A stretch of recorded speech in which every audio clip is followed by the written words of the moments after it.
শোনাই বলেন, মান ক্বারাআ আয়াতাল কুরসি দুবুরা কুল্লি সালাতিন মাকতুবা লাম ইয়ামনাহু মিন দুখুলিল জান্নাতি ইল্লাল মাউত। প্রত্যেক ফরজ সালাতের পরে কেউ যদি আয়াতুল কুরসি পড়ে, তার জান্নাতে ঢোকার ব্যাপারে আর কোনো বাধা নিষেধ থাকে না।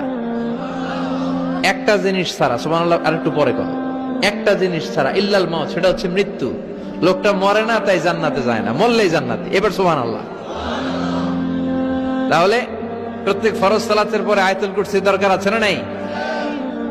প্রত্যেক ফরজ সালাতের পরে সালাম ফিরিয়ে আওয়াজ করে পড়বেন আল্লাহু আকবার। 3 বার পড়বেন আস্তাগফিরুল্লাহ, আস্তাগফিরুল্লাহ, আস্তাগফিরুল্লাহ।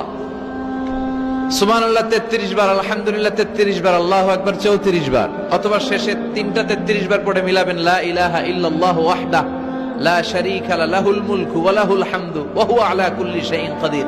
আরেক বর্ণনায় একটু বাড়ানো হয়েছে, ইউহয়ী ওয়া ইউমীত।